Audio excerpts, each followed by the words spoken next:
सभी प्यारे बच्चे को गुड इवनिंग। आ जाइए बाबू, आज का सेशन हम लोग ऑन करते हैं और सबसे पहले हम लोग पहले क्वेश्चन से रूबरू होते हैं। ध्यान से समझिएगा पहले क्वेश्चंस को। देखिए बच्चे, 1 को x, 2 को z, 3 को m, 4 को p, इसी तरीके से 9 तक लिखे गए हैं। अब हमारे सामने 9, 3, 4, 6, 4 लिख दिया गया और बोला सर इसको कैसे लिखोगे। तो देखिए हमने यहाँ देखा कि 9 को हम h डिनोट कर रहे हैं तो 9 के लिए h लिखेंगे। फिर हमने देखा कि सर 3 को हम m से डिनोट कर रहे हैं तो 3 के लिए हम m लिखेंगे। 4 को हम p से डिनोट कर रहे हैं तो 4 के लिए हम p और 4 के लिए हम p लिखेंगे। वही 6 की बात करें तो 6 को हम s से डिनोट कर रहे हैं तो इसके लिए s लिखेंगे, यानी HMP SP हमारा आंसर होगा। HMP SP, HMP SP, option number B जो है ना बच्चे, यही इसके लिए बेस्ट और सबसे सुटेबल आंसर होगा। तो आंसर हम लोग बाबू ऑप्शन नंबर बी को करेंगे। नेक्स्ट क्वेश्चन को देखिएगा, पूछता है वे के लिए कौन सा शब्द प्रयोग करोगे। तो वे हमें एक ही जगह पर दिख रहा है, ठीक है। इन दोनों में क्या कॉमन है, तो घर कॉमन है। अगर इन दोनों में बात करें तो 8 और 8 जो है ना वो कॉमन है। अब देखिए जाते और वे दो के लिए 7 होगा कि 5 होगा, जानकारी अधूरी है। ऑप्शन नंबर डी को लगा लेंगे जो बेस्ट आंसर है। हरा का अर्थ लाल, लाल का अर्थ पीला, पीला का नीला, नीला का अर्थ नारंगी है। तो बताइए स्वच्छ आकाश का रंग कैसा दिखता है। तो बाबू स्वच्छ आकाश हमेशा नीला दिखता है समुद्र के कारण। तो नीला का अर्थ क्या है, तो नारंगी है। नारंगी किसमें है, तो ऑप्शन नंबर बी में है। तो आंसर हम लोग ऑप्शन नंबर बी को करेंगे। देखिए मैन इज मोटल को प्लस गा एलपी लिखते हैं और जेम्स इज मैन को एलपी गा कू लिखते हैं। जेम्स इज मोटल को कू प्लस एलपी लिखा जाता है। उस कूट भाषा में मैन और जेम्स को कैसे लिखोगे। तो ध्यान से देखिएगा, अगर हम बात करें तो यहां हमें मैन दिखता है ना, ठीक है। इज हमें इसमें भी दिख रहे हैं, इज हमें इसमें भी दिख रहे हैं और इज हमें इसमें भी दिख रहे हैं। इसका मतलब है कि इज के लिए हमें क्या चाहिए, तो तीनों चाहिए और बाकी मैन और जेम्स चाहिए, ठीक है। तो ध्यान से देखो, अगर इसके मॉडल को, ठीक है, ध्यान से देखना। अच्छा मैन और जेम्स तो यही मिल जाएंगे, सिर्फ इसको हटाना है, वहां तक जाने की जरूरत ही नहीं है। तो इसके लिए तीनों में कुछ कॉमन है। अब देख लो तीनों में क्या कॉमन दिख रहा है, तो तीनों में हमें एलपी कॉमन दिख रहा है, यानी इसके लिए क्या हो जाएगा एलपी, इसके लिए हो गया एलपी और इसके लिए हो गया एलपी। अब बचा क्या इसमें, तो जेम्स और मैन बच गए, तो गा और पू बच गया। गा और पू कहाँ है, ऑप्शन नंबर डी में है। तो आंसर इसके लिए ऑप्शन नंबर डी जो होगा यही परफेक्ट और सबसे सुटेबल आंसर होगा। तो आंसर बच्चे हम लोग डी को करेंगे। अच्छा वाला क्वेश्चन था। इंग्लैंड जिस प्रकार अटलांटिक महासागर के नजदीक बसा है उसी प्रकार ग्रीनलैंड कहाँ होगा, तो आर्कटिक महासागर के नजदीक होगा। कहाँ होगा, आर्कटिक महासागर के नजदीक होगा। ऑप्शन नंबर सी इसके लिए सबसे सुटेबल आंसर है। ये क्वेश्चन तो कई बार आ चुके हैं। अच्छा देखो, कहता निम्नलिखित प्रत्येक प्रश्न में प्रदत्त 3 आपस में किसी प्रकार से संबंधित है। ठीक उसी तरह के संबंध नीचे दिए गए विकल्पों में संबंधित है। आपको उस विकल्प का भी चयन करना है जिसका संबंध आपको यहां दिखता है, ठीक है। रिसर्चर, हिस्टोरियन और स्कॉलर। अब देखिए जो स्कॉलर होगा ना वो हिस्टोरियन भी हो सकता है और जो स्कॉलर होगा ना वो रिसर्चर भी हो सकता है। इसी तरीके से अगर हम देखें तो एपिक, नॉवेल और बुक, नॉवेल, बुक के अंदर नॉवेल भी आएगा और बुक के अंदर एपिक भी आएगा, ठीक है। लेक्चरर के अंदर प्रोफेसर और टीचर नहीं आएगा, बुक के अंदर स्टोरी और हिस्ट्री, तो हिस्ट्री की तो बुक ही हो जाएगी। पेचीदा लगा दिया है जी। Poet, Jesuit, teacher, B number तो संभव नहीं है। लेक्चरर जो होगा, टीचर अलग चीज हो गया, लेक्चरर अलग चीज हो गया, खत्म हो गया। Book, story, history. तो देखिए स्टोरी केवल बुक में ही थोड़ी ना छपती है, मौखिक भी तो स्टोरी सुनाई जाती है। ऑप्शन नंबर ए को ही लगाइए जो सबसे सुटेबल और सबसे परफेक्ट है। तो आंसर हम लोग ऑप्शन नंबर ए को करेंगे। अच्छा वाला क्वेश्चन था, टाइम टेकन क्वेश्चन था। कहता है सर हमने आपको एक सेट दिया है जिसमें 23, 29 और 37 को प्रदर्शित किया गया है, आपको इसके जैसा सेट ढूंढना है। तो ध्यान से देखोगे तो 23 भी एक प्राइम नंबर है, 29 भी एक प्राइम नंबर है और 37 भी एक प्राइम नंबर है। यानी ये पूरा सेट जो है ना वो प्राइम नंबर का सेट है। तो ऐसा ही देखोगे तो 21 प्राइम नंबर नहीं है, 21 खत्म। देखिए 15 प्राइम नंबर नहीं है, खत्म। 49 प्राइम नंबर नहीं है, खत्म। डी नंबर आंसर बच गया। 41, 47 और 53 यही प्राइम नंबर का सेट है। तो आंसर हम लोग किसको करेंगे बच्चे? तो डी को करेंगे, जो कि बेस्ट आंसर होगा। देखिए एनालॉगी में देखिए ध्यान से समझिएगा। 5 और 10 ने बाबू क्या करी, तो अपनी स्थिति को इधर उधर कर ली, और 20 और 15 ने भी अपनी स्थिति को इधर उधर कर ली। ठीक है, तो अगर वही हम इस तरफ से बात करते हैं, इस तरफ से बात करते हैं, तो x इधर आएगा, w इधर आएगा, और वही y इधर आएगा और z इधर आएगा। x w y z, x w y z option number C में स्पष्ट रूप से दिख रहा है। तो आंसर सी को कर लीजिए, जो बेस्ट और सबसे सुटेबल आंसर है। नहीं बच्चे, इस वाले का आंसर सी होगा। अच्छा, इसके पहले वाले का डी लगाए हैं। सही है बाबू, बिल्कुल सही है। आज मैथ सही में नहीं हुआ है, सर की तबीयत खराब है। ठीक है, ध्यान दीजिएगा। देखिए तो E L I M S बस उलट के लिख दिया गया है। तो इसके लिए क्या लिखेंगे? क्वेश्चन तो इजी है आज। B R A T S है किसी में क्या? ऑप्शन नंबर बी में ही दिख रहा है। तो परफेक्ट आंसर जो हमारा होगा ये ऑप्शन नंबर बी होगा। ऐसा सेट जो किसी समूह से संबंध नहीं रखता है वो कौन है? देखिए तो 2 को अगर हम 7 से गुना करते हैं तो 2 सते 14, और 2 को 8 से गुना करें तो 2 8 16। अच्छा, अगर 3 को हम 7 से गुना करें तो 3 सते 21, और 3 को 8 से गुना करें तो 3 8 24।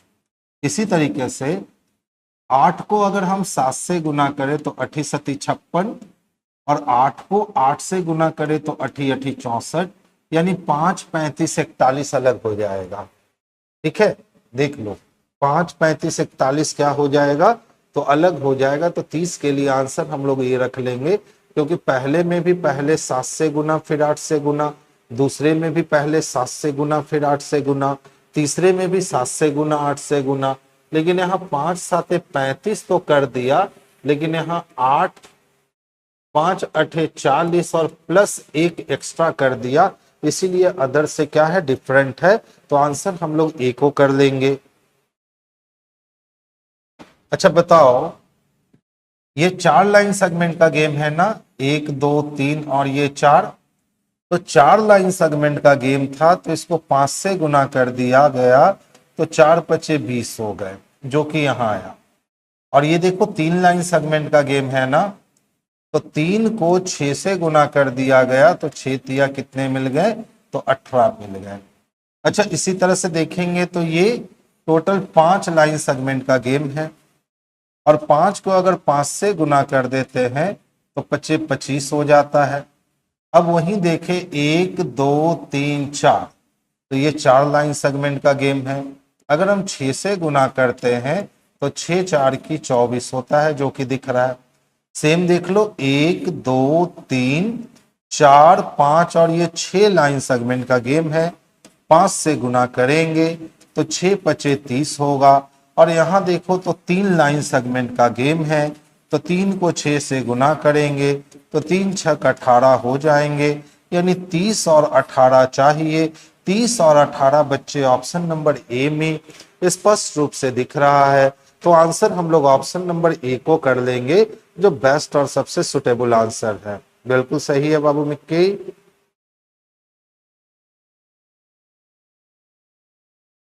ये तो 15 छक 90 हो गया। 3 तिहाई 9 दूना 18 25, कुछ नहीं किया है बच्चे। देखिए ऊपर वाले सबका सर्कुलर 3 गुने 3 गुना 2 गुना 5 बराबर कितने हो गए? तो 90। अब बीच वाला देखिए 15 गुने 6, ये भी कितने हो गए? 90। ठीक है। सेम तरीका देखो 12 चको 48, 4 दूना 8, 8 का 8, 8 छक 48। अब इन सबका मल्टीप्लीकेशन देख लो कितना होगा।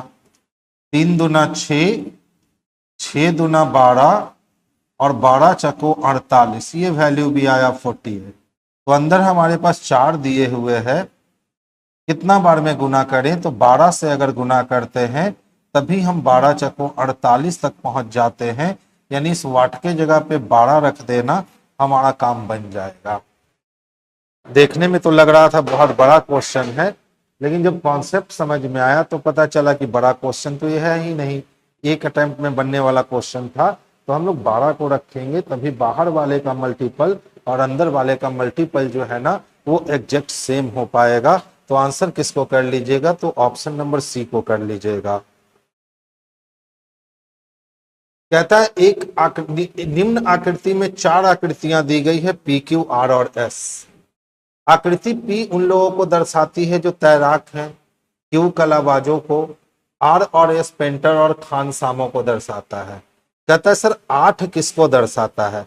तो देखिए तो 8 आकृति 2 ही में है, एक क्यू में है और एक आर में है। तो क्यू अभी हमने देखा कि कलाबाजों को दर्शा रहा है, और अगर हम आर की बात करें ना तो आर किसको? तो आर पेंटर को, यानी ऐसे कलाकार जो पेंटर है, ऐसे कलाकार जो क्या है? पेंटर है। तो देखिए तो वे लोग जो खानसामा पेंटर और कलाबाज है, नहीं हमको 2 ही चीज चाहिए, वे लोग जो पेंटर और कलाबाज है, ऑप्शन नंबर सी। क्योंकि क्यू जो था वो कलाबाज को दर्शा रहा था और आर जो था वो पेंटर को दर्शा रहा था। तो ऑप्शन नंबर सी इसके लिए बेस्ट और सबसे परफेक्ट आंसर है। उस वेन आरेख का चयन करें जो दिए गए कथन को सर्वोत्तम ढंग से दर्शाता है। देखिए कुछ वैज्ञानिक प्रोफेसर हैं, यानी जितने भी साइंटिस्ट होंगे, जितने भी साइंटिस्ट होंगे उसमें से कुछ क्या होंगे? तो प्रोफेसर होंगे। फिर कहता है सभी वैज्ञानिक कर्मचारी हैं, जितना भी वैज्ञानिक है वो सबका सब कर्मचारी है, कर्मचारी है। फिर कहता है सभी प्रोफेसर भी कर्मचारी है। बहुत बढ़िया, इसको इस तरह से रख दो।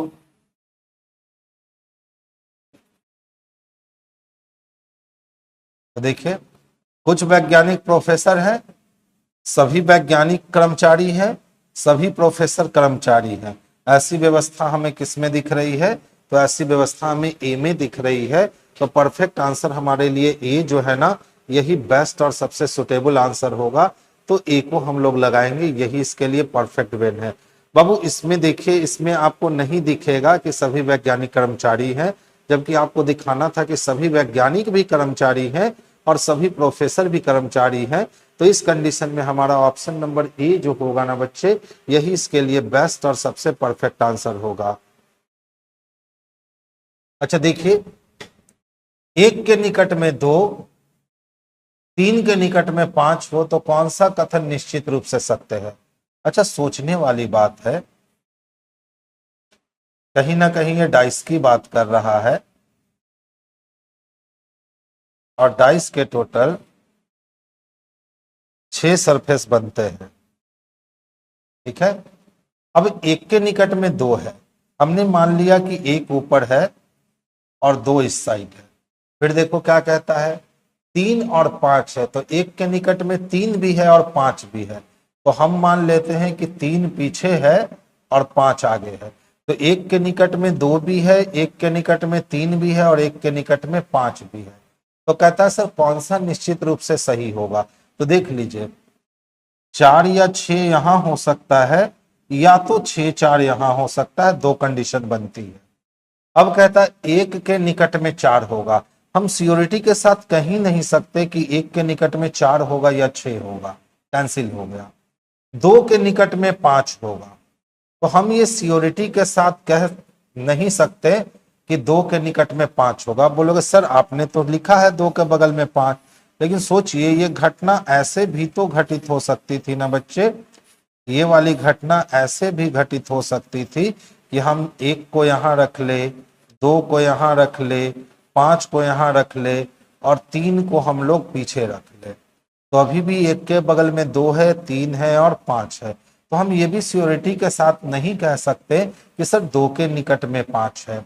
अब कहता है सर एक के निकट में 6 है, तो एक के निकट में 6 हो भी सकता है या नहीं भी हो सकता है, तो हम ये भी कभी नहीं कह सकते। अगला बोला 4 के निकट में 6 है। अब हम 4 6 को कैसे भी रख दे, 4 और 6 जब भी होगा तो अगल बगल होगा, यही बिल्कुल सत्य है। बहुत दिन के बाद डाइस का कोई काफी अच्छा क्वेश्चन देखने को मुझे मिला है और ये क्वेश्चन आपके लिए भी काफी इंटरेस्टिंग क्वेश्चन है। तो आंसर हम लोग क्या लगाएंगे 35 का, तो डी लगाएंगे। आज बहुत सारे बच्चे ने इसमें गलतियां करी होंगी और बहुत सारे बच्चे ने जो है ना वो सही भी बनाया होगा, क्योंकि क्वेश्चंस बहुत अच्छा है। ठीक है, एकदम लॉजिकली रूप से यूज किया गया है कॉन्सेप्ट को। तो मैं इस क्वेश्चन को सराहना कर सकता हूं क्योंकि क्वेश्चन वाकई में बहुत अच्छा क्वेश्चन था। अब देखिए वही लॉलीपॉप वाला क्वेश्चन दे दिया। कहता है ए अक्षर वाले सतह के ठीक पीछे, तो दायां बायां जो है वो अपोजिट है। पहले से चलेंगे तो दूसरा छोड़ के तीसरा अपोजिट, और दूसरे से चलेंगे तो तीसरा छोड़ के चौथा अपोजिट है। तो ए का अपोजिट सी है, तो ए अक्षर के पीछे वाली सतह पे कौन आएगा, तो सी आएगा। और सी किस में दे रखा है बच्चे, तो ऑप्शन नंबर डी में दे रखा है। तो आंसर हम लोग ऑप्शन नंबर डी को कर लेंगे। अब देखिए ये क्वेश्चन जो होता है ना, समझ लो कि माइंड का खेल है और कुछ नहीं है। पूरब की ओर मुख था, पहले क्लॉकवाइज मुड़ गया 100 डिग्री और फिर 145 degree anti clock. Clockwise anti clock opposite cut गया, 45 डिग्री एंटी क्लॉक जाना है। पूरब से एंटी क्लॉक 45 डिग्री जाएंगे तो उत्तर पूरब में जाएंगे, यानी ऑप्शन नंबर बी आंसर हो जाएगा। आप चाहो तो बिल्कुल ट्रेडिशनल तरीका यूज करके भी इस क्वेश्चन को सॉल्व कर सकते हो, वहां भी आपसे गलतियां नहीं होंगी। देखिए मुख कहां था, पूरब की ओर। सबसे पहले वो क्लॉकवाइज घूमता है 100 डिग्री, तो क्लॉकवाइज 90 डिग्री और प्लस 10 100 डिग्री। ठीक है, इसके बाद वो फिर एंटी क्लॉकवाइज, तो यहीं से वो एंटी क्लॉकवाइज घूम जाता है 145 डिग्री। तो देखिए 100 डिग्री में यहां पहुंच गया और 45 डिग्री ये कवर हुआ, यानी वो इस वाले कंडीशन पे मिलने वाला है। तो ये वाली रेखा हमें नॉर्थ ईस्ट में लेकर जाती है, यानी ऑप्शन नंबर बी जो है ना बाबू, यही इसके लिए बेस्ट और सबसे सुटेबल आंसर है। तो आंसर हम लोग ऑप्शन नंबर बी को कर लेंगे। देखिए ध्यान से समझिएगा, क्योंकि शैडो बेस्ड क्वेश्चन एकदम लॉजिकल होता है। अगर आपने कमांड कर लिया लॉजिक को तो फिर मुजवानी बनाओगे। सूर्य उदय है ना, सुनीता और मोती एक दूसरे के आमने सामने खड़े होकर बात कर रहे थे और वे अजमेर के दरवाह पर खड़े थे। अगर मोती की छाया सुनीता के ठीक दाईं ओर पड़ती है तो परछाई जिसकी ओर बन रही है उसको पकड़ो। तो सुनीता के दाईं ओर बन रही है और सूर्य उदय सुबह में होता है, तो सुबह सुबह दायां परछाई बनने का मतलब कि उस व्यक्ति के दक्षिण होगा सामने। तो सुनीता के सामने दक्षिण है, तो मोती का मुख कहाँ होगा, तो उत्तर की ओर होगा, क्योंकि वो आमने सामने खड़े थे। तो ऑप्शन नंबर ए जो है ना, यही इसके लिए बेस्ट और सबसे सुटेबल आंसर हो जाएगा। तो ए को लगा लो। आप चाहो तो इसको एक्सप्लेन करके बना भी सकते हो। देखिए एक दिन सूर्य उदय का समय था, ये सुनीता जी थी और उसके सामने, ठीक है ध्यान दीजिए, सुनीता का पूरब जा रही है तो ये राइट होगा और ये लेफ्ट, मोती का ऊपर राइट होगा और नीचे लेफ्ट होगा। अब कहता है अगर मोती की छाया सुनीता के ठीक दाएं, तो छाया तो बन रही है मोती की लेकिन बन रही है सुनीता के दाएं, यानी सूरज को होना चाहिए इधर। तो ये ईस्ट है, ये वेस्ट है, ईस्ट से क्लॉकवाइज चलेंगे तो ये साउथ है, और एंटी क्लॉकवाइज चलेंगे तो ये नॉर्थ है। अब प्रश्न पूछे गए हैं कि मोती किस दिशा में मुख करके खड़ा है, तो देखिए मोती का फेस इधर है, ठीक है, और ये वाली दिशा कहाँ लेके आएगी, नॉर्थ में। नॉर्थ किस में है, तो ऑप्शन नंबर ए में है। तो यही एज ऑप्शन जो है ना हमारे लिए बेस्ट और सबसे सुटेबल आंसर हो गया, तो आंसर ए को लगा लेंगे। देखो लड़कियों की एक कतार थी, काफी लॉजिकल टाइप के इसमें क्वेश्चंस होते हैं। लड़कियों की एक कतार में जिया बाएं छोर से 7 स्थान कैप्चर की, शताब्दी ने दाएं छोर से 9 स्थान कैप्चर किया। जब ये दोनों आपस में अपना स्थान बदल लेती हैं तो जिया बाएं से 11वें स्थान पे आती है। तो कतार में कुल कितने बच्चे हैं, तो देखिए जिया के बारे में 2 बार बताया गया है ना, तो जिसके बारे में 2 बार कहा जाए उसके दूसरे डाटा को पकड़ लीजिए, और जिसके बारे में केवल 1 बार कहा जाए उसके डाटा को पकड़ लीजिए, दोनों को जोड़ के 1 घटा दीजिए। तो 11 और 9 जोड़ दिए तो 20, और 20 में से 1 घट गया तो 19, यानी ऑप्शन नंबर डी जो है ना यही आंसर होगा। टोटल बच्चों की संख्या कितनी होगी, तो 19 होगी। ध्यान दीजिएगा। अब मैं इसको शो भी कर देता हूं लाइन सेगमेंट के माध्यम से, देख लो। सबसे पहला बोला कि सर जिया की बात कर लो, तो कतार में जिया बाएं छोर से 7वें स्थान पर है। फिर कहता है सर शताब्दी की बात कर लो, तो शताब्दी दाएं छोर से 9वें स्थान पे है। इन दोनों ने अपना स्थान क्या किया, चेंज किया। तो चेंज करने का मतलब है शताब्दी का स्थान यहां आ चुका होगा और जिया का स्थान जो है ना बच्चे यहां आ चुका होगा। अब देखिए अब जिया का पोजीशन बाएं छोर से 11 हो जाता है, ठीक है। तो ध्यान से देखो टोटल निकालने हैं। ये पोजीशन तो एक ही है, भले इस पोजीशन पे शताब्दी बैठे या इस पोजीशन पे जिया बैठे। तो ये पोजीशन लेफ्ट से जब 11 है तो इसके पीछे 10 लोग होंगे, एक जिया हो गई, और जिया के पीछे 8 लोग होंगे। तो 8 1 9 और 10 कितने हो गए, तो 19 हो गए। वही मैं कहता हूं कि लाइन खींचने की ऐसे क्वेश्चन में जरूरत है ही नहीं, ये खींच करके हम लोग टाइम ही वेस्ट करते हैं और कुछ नहीं। जिसके बारे में 2 बार कहा है उसके दूसरे डाटा को पकड़ लीजिए, और जिसके बारे में केवल 1 बार कहा है उसके डाटा को पकड़ लीजिए, दोनों को जोड़कर 1 घटा दीजिए, आपका टोटल आपके पास आ जाता है। एकदम जितने देर में बच्चे लाइन खींचोगे उतने देर में बिल्कुल खत्म कर लोगे। क्या है बाबू, सर ऑनलाइन में ये सेट नहीं अपलोड है? बिल्कुल अपलोड है बाबू, आज ही तो इसका टेस्ट हुआ है ना, सुबह और शाम दोनों समय आज इसका टेस्ट हुआ है बच्चे। देखिए ABCDE 5 स्टील बॉक्स है। अब कितने हैं, तो 1 2 3 4 और ये 5 स्टील बॉक्स है। ई केवल ए से भारी है, तो ई भारी तो है लेकिन केवल ए से भारी है, यानी सबसे हल्का ए है। सी ए ई से भारी है और बी से कम भारी है, जो सबसे भारी नहीं है। तो देखिए सी जो है वो ए और ई से भारी है और बी से कम भारी है, बी से कम भारी है, जो सबसे भारी नहीं है, यानी बी सबसे भारी नहीं है। तो फिर सबसे भारी डी होगा। पूछता है कौन सा बॉक्स सबसे भारी है, तो सबसे भारी बॉक्स जो है ना वो डी है, जो कि हमें ऑप्शन नंबर डी में स्पष्ट रूप से दिख रहे हैं। तो आंसर हम लोग ऑप्शन नंबर डी को कर लेंगे। शुक्रवार को हमें सम्मेलन में पहुंचना था, नहीं पहुंचा। जब शुक्रवार को मैं पहुंचा तो मैं जाना कि मुझे पता चला कि मैं निर्धारित दिन से 2 दिन पहले पहुंच चुका हूं। तो शुक्रवार को पहुंचे क्लास लेने, हमको पता चला भैया हम तो 2 दिन पहले आ गए हैं, यानी हमको शनि नहीं रविवार को आना था क्लास लेने, और हम रविवार के 2 दिन पहले आ गए हैं, यानी कि निर्धारित समय क्या था, तो रविवार था। ठीक है, अब देखो यदि मैं आगामी बुधवार को आता, तो अगर मैं अगले बुधवार को आता तो आनी थी रविवार को, सोमवार, मंगलवार, बुधवार, मैं 3 दिन विलंब कर देता। तो देखिए कहां है, कितने दिन की देरी हो जाती, तो सर 3 दिन की देरी हो जाती। कितने दिन की देरी हो जाती, 3 दिन की देरी हो जाती।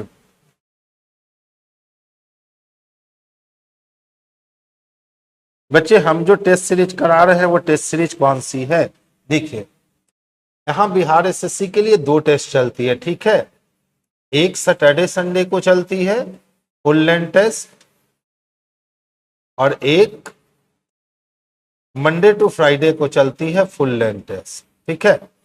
तो हम जो करवा रहे हैं वो मंडे टू फ्राइडे वाली टेस्ट करवा रहे हैं। सैटरडे संडे वाली टेस्ट का डिस्कशन सिर्फ सैटरडे संडे को होता है, यानी कि 2 अलग अलग बैचेस है। एक बैचेस मंडे टू फ्राइडे चलती है और एक बैचेस सैटरडे संडे चलती है। यानी जिन बच्चों को बहुत ज्यादा नीड है कि नहीं भैया हमको रोज प्रैक्टिस करना है, वो बच्चे मंडे टू फ्राइडे वाली भी परचेस करते हैं और सैटरडे संडे वाली भी परचेस करते हैं। लेकिन जिन बच्चों को लगता है कि सप्ताह में 2 दिन प्रैक्टिस करना काफी होगा, बाकी भी अदर जगह पे तैयारी करना है, तो वो लोग सिर्फ सैटरडे और संडे वाली टेस्ट को परचेस करते हैं। आगे चले, चलिए देखिए, यदि किसी महीने की 3 तारीख को सोमवार है तो इसी महीने की 21 तारीख के 5 दिन पहले। अच्छा बताओ, अगर 21 तारीख के 5 दिन पहले आओगे तब तो ये 16 तारीख हो जाएगा ना। और जब 3 तारीख को सोमवार है तो 7 3 10 तारीख को भी सोमवार होगा। 7 और 7 10 और 7 17 तारीख को भी सोमवार होगा। तो जब 17 तारीख को सोमवार होगा तो 16 तारीख को कौन सा वार होगा? तो शनिवार होगा। अब शनिवार देख लो कहाँ गया भैया। महीने की 3 तारीख को सोमवार है तो 21 तारीख के 5 दिन पहले, 21 में से 5 गया 16, तो जब 3 को सोमवार है तो 7 3 10 को भी क्या होगा? सोमवार होगा। और 10 7 17 को भी सोमवार होगा। शनिवार आना चाहिए। अच्छा, सोमवार से पहले रविवार होता है ना, हम शनिवार कर रहे हैं सोमवार से पहले, तो क्या हो गया? तो रविवार हो गया। तो आंसर रविवार। देख लो 3 तारीख को दे रखा है कि सर मंडे है, और 21 तारीख के 5 दिन पहले बोला, तो 21 माइनस 5 16 तारीख को कौन सा दिन है? अब बताओ, अगर 3 तारीख को मंडे कहते हैं तो 7 दिन अगर जोड़ते हैं तो 7 3 10 तारीख को भी क्या होगा? मंडे होगा, ठीक है। अब 10 में अगर हम 7 दिन जोड़ते हैं तो 17 तारीख को भी क्या होगा? तो मंडे होगा। जब 17 तारीख को मंडे है तो 16 तारीख को क्या होगा? तो मंडे से पहले बच्चे संडे हो जाएगा, रविवार, यानी ऑप्शन नंबर ए हो जाएगा। तो ऐसे ऐसे प्रश्नों के लिए अगर आप पेन उठाकर बना रहे हो ना, तो समझो अभी आपको मेहनत करने की जरूरत है, क्योंकि ऐसे प्रश्नों में पेन उठाने की आवश्यकता पड़ती ही नहीं है। अब देखो, एक व्यक्ति को आईने में दीवार घड़ी की तस्वीर दिखाई देती है। तस्वीर में मिनट की सुई 12 पर तथा घंटे की सुई 9 पर दिखती है। तो बताइए कि घड़ी का सही समय क्या हो रहा होगा? तो 12 पे सुई का मतलब 00 मिनट, और मिरर इमेज में 00 मिनट 00 में रह जाएगा। लेकिन 9 को तो 12 पूरा करना पड़ेगा ना, तो 3 चाहिए, यानी घड़ी का वास्तविक समय क्या हो रहा होगा? तो 3 बज रहा होगा। अब इस सब क्वेश्चंस के लिए पेन कौन उठाता है? देखो तो, मिनट वाली सुई 12 पे और घंटे वाली सुई 9 पर, यानी घड़ी में टोटल 9 बज रहे हैं। मिरर इमेज चाहिए, तो जब मिरर इमेज चाहिए तो 00 तो बदलेगा नहीं, तो 00। चूंकि मिनट चला नहीं है तो घंटे को 12 पूरा करना है, और 9 को 12 पूरा करने में 3 मदद करेगा, यानी 9 बजे का मिरर इमेज 3 बजा हुआ दिखाई देगा, जो कि ऑप्शन नंबर डी में हमें स्पष्ट रूप से देखने को मिल रहा है। तो आंसर हम लोग ऑप्शन नंबर डी को कर लेंगे। ध्यान दीजिएगा, कहता है m divided by n minus L का अर्थ क्या है? तो सोचिए, अगर हम l हैं तो n से मिलने के लिए हम माइनस साइन क्रॉस करेंगे, और माइनस के पहले जो भी आती है वो पत्नी होती है, यानी n पत्नी है, ठीक है। और पत्नी का m कौन है? तो डिवीजन के पहले जो भी आता है पिता, तो पत्नी का पिता ससुर होगा, यानी m ससुर और l दामाद होगा।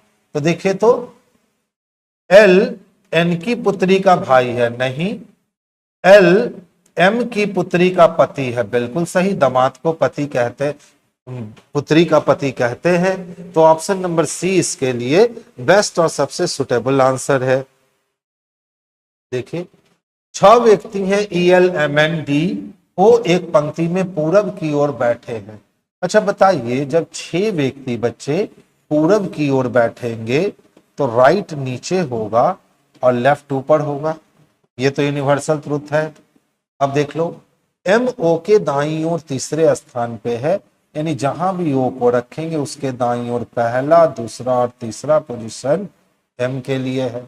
आगे चलिए, ओ और एम दोनों सिरे पर नहीं बैठे हैं, तो ओ और एम जब दोनों सिरों पर नहीं बैठे हैं, काम खत्म हो गया। ओ और एल के बीच में केवल 3 व्यक्ति हैं, तो 1 2 3 व्यक्ति छोड़ के हम एल को यहां रख सकते हैं। यदि एन एम का पड़ोसी है तो एन जब एम का पड़ोसी है तो एन को यहां रहना होगा। तो ओ का पड़ोसी कौन है? तो देखिए, एक ओ का पड़ोसी ई मिलने वाला है और एक ओ का पड़ोसी डी होने वाला है। वाइस वर्सा केस इसके साथ चलेगा, यानी ईडी जो है ना वो ओ का पड़ोसी हो जाएगा, जो कि ऑप्शन नंबर डी में हम स्पष्ट रूप से देख सकते हैं। तो आंसर हमारा ऑप्शन नंबर डी हो गया।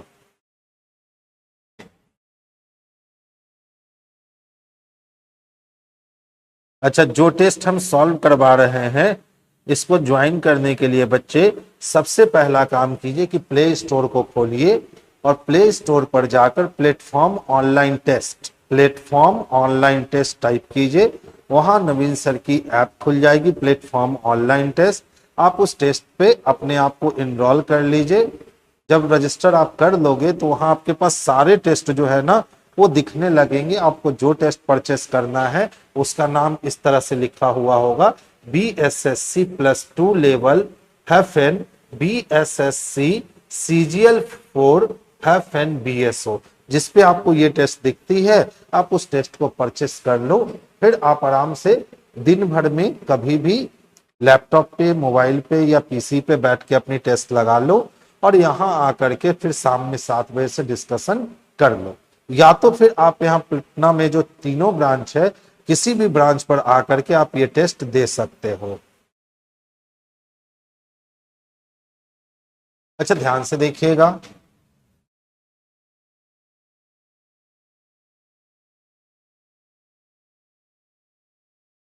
ईयरली पास जो आपने लिया है ना बच्चे, ये सिर्फ सैटरडे संडे को वैलिड होती है। मंडे टू फ्राइडे वाली टेस्ट अलग होती है, ठीक है। देखिए, 7 में 3 जोड़ा 10, 10 में 3 जोड़ा 13, 13 में 3 जोड़ा 16, 16 में 3 जोड़ा 19। तो अब हम 19 में अगर 3 जोड़ेंगे तो वैल्यू 22 पे आएगा। अच्छा, क्या कह रहा, अच्छा गलत कौन है ये कह रहा है।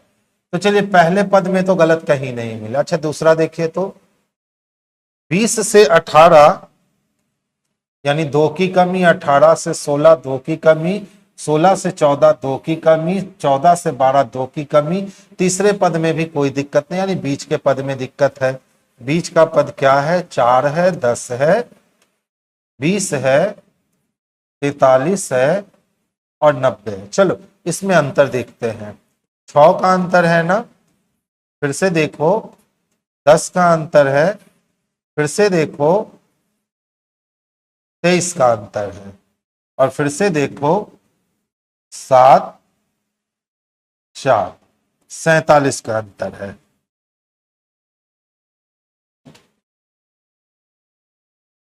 चार दूना 8, 10 दूना 20, 20 दूना 44, 22 दूना 44, 46, 46 दूना 45 दूना 90। और क्या व्यवस्था हुआ है? 4 में 6 जुटा 10 हो गया, फिर 10 में 10 जुटा 20 हो गए। 20 से 43 यानी 23 बढ़े, फिर 47। और अंतर निकालते हैं, कितने का अंतर है? 4 का। फिर अंतर देखो कितने का? 13 का। और फिर अंतर देखें तो 7 में से 3 गया 4 और 4 में से 2 गया तो 2 24, 4 दूना 8। बच्चा अंतर तो दिखा नहीं रहा है कुछ जी। 2 का स्क्वायर, 3 का स्क्वायर -1 नहीं, 4 दूना 8 +1 9, 9 दूना 18 +2 20, 20 दूना 40 3, 43 दूना, हा देखिए, बहुत बढ़िया, बहुत बढ़िया। यहाँ पे बाबू J10 नहीं होना चाहिए, यहाँ J9 होना चाहिए, इसी पद में गलत है। ठीक है, बोलोगे सर कैसे? तो देखो 4, 10, 20, 43 और 90 दे रखा है, सीरीज ही नहीं बन पा रहा है। अगर यही 4, 9, 20, 43 और 90 दे रखा होता तो सीरीज बन जाता। 4 दूना 8 प्लस 1 9, 9 दूना 18 प्लस 2 20, 20 दूना 40 और प्लस 3 43, 43 दूना 86 और प्लस 4 90। तब ये पूरी तरीके से क्या बन जाता? सीरीज बन जाता। इस क्वेश्चन ने आज आप लोगों को काफी मजा दिया होगा। तो अलग कौन है? तो J10R जो है ना, यही अदर से डिफरेंट है। 3, 13, 23, 43, 53, 73, 83, 103 और 113। अगर ध्यान से देखोगे तो सारे प्राइम नंबर ही चल रहे हैं, लेकिन एक सीक्वेंस में प्राइम नंबर नहीं चल रहे हैं। कभी कुछ छोड़ रहा है, कभी कुछ छोड़ रहा है। तो प्राइम नंबर की बात करें तो 153 प्राइम नंबर नहीं होगा। 3 पचे 15, 3 छक 18, ये प्राइम नंबर नहीं होगा। 163 भी प्राइम नंबर है और 173 भी प्राइम नंबर है। तो 163 पहले आया है, हम लोग इसी को लगाएंगे, ऑप्शन नंबर ए। तो इसके लिए आंसर हमारा ऑप्शन नंबर ए जो बनेगा, यही बेस्ट और सबसे सुटेबल आंसर बनेगा। तो आंसर बाबू ए को लगा लीजिएगा। अच्छा देखिए, हाउस को 68 लिखा है, ध्यान दोगे? 20, 20, 40, 20, 60, 8, 68 लीजिए। बस एकदम सिंपल प्लेस वैल्यू को क्या कर दिया गया है? तो सिर्फ प्लेस वैल्यू को जोड़ दिया गया। देख लो, 8 प्लस 15 प्लस 21 प्लस 19 और प्लस 5, जब इन सभी को जोड़ लोगे तो ये वैल्यू 68 हो जाएगी। अब कहता है सर कास्टेल को कैसे लिखोगे? CASTLE कैसे लिखेंगे? तो ध्यान से देखिएगा। 20, 20, 40, ठीक है, 40, 10, 50, 2 52, 52 और 3 55 और 55 और 5 60, यानी 60 लिखेंगे। ऑप्शन नंबर डी लिखेंगे। बस यहीं से ही जोड़ लो। लिख करके जोड़ने की आदत जो है ना आप लोग की, तो उसको कम कर लो। ठीक है, लिख करके हमेशा नहीं जोड़ना है। देखिए पूछता है सर इसमें कितने त्रिभुज हैं? ध्यान से काउंट करेंगे तो आसानी से काउंट हो जाएगा कि नंबर ऑफ ट्रायंगल कितने हैं। देख लो, यहां से अगर आप बच्चे देखोगे तो 3 ट्रायंगल, ठीक है, 3 3 6 ट्रायंगल, 6 3 9 ट्रायंगल, 9 3 12 ट्रायंगल। तो हमें कितने ट्रायंगल मिल गए? तो 12 ट्रायंगल। अब ध्यान देना, 12 के बाद देखोगे यहां से 3 ट्रायंगल और यहां से भी 3 ट्रायंगल। तो 3 3 6 ट्रायंगल। तो 12 और 6 18 ट्रायंगल। अब ध्यान देना थोड़ा, देखो इसके मिलने से ये छोटा वाला ट्रायंगल नया बना और ये एक छोटा वाला ट्रायंगल नया बना। तो हमने 2 ट्रायंगल और जोड़ लिया। ठीक है, अब देखिए इन दोनों के मिलने से ये एक बड़ा वाला ट्रायंगल नया बना और इधर से ये एक बड़ा वाला ट्रायंगल नया बना, यानी इसमें 2 ट्रायंगल और जुट गए। ठीक है, अब देखो तो और जुट रहे हैं क्या? नहीं, पूरे को काउंट हम कर चुके हैं। तो 12 6 18, 2 20, 20 2 22, इसमें टोटल 22 ट्रायंगल बनेगा, जो कि ऑप्शन नंबर डी में स्पष्ट रूप से दे रखा है। तो आंसर हम लोग बच्चे ऑप्शन नंबर डी को कर लेंगे। इसमें ट्रायंगल की कुल संख्या कितनी है? तो 22 है। रोग उपचार, संक्रमण, स्वास्थ्य लाभ और रोग निदान। तो सबसे पहले क्या होगा कि संक्रमण आएगा।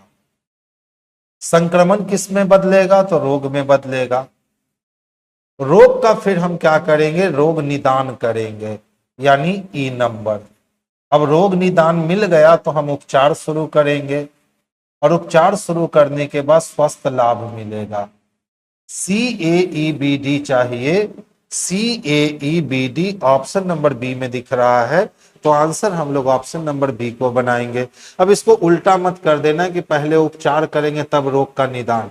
रोग का निदान का मतलब हो गया कि क्या कर लेना, रिकवरी करेंगे, उसके बाद ही जो है ना हम वो क्या करेंगे, तो भी ट्रीटमेंट करेंगे। ठीक है। अब जैसे देखिए कोरोना वायरस आया, उसने रोग फैलाया। जब रोग फैलाया तो हम साइंटिस्ट लोगों ने क्या किया कि उस रोग का निदान निकाला कि भैया वायरस को लगाओ, वो इंजेक्शन को लगाओ और भगाओ। तब उपचार शुरू हुआ और उपचार के बाद स्वास्थ्य लाभ लोगों को मिल गया। तो B number is the best answer. कहता है निम्नलिखित शब्दों को विपरीत शब्दकोश के क्रम में व्यवस्थित कीजिए। यानी अब शब्दकोश में नहीं करना है, डिक्शनरी के रिवर्स ऑर्डर में करना है। ठीक है। तो जो सबसे कॉमन है पहले उसको हटा लो, EXP, EXP, EXP और EXP कॉमन है। अब देखिए सबसे बाद में कौन आने वाला है, तो U आने वाला है।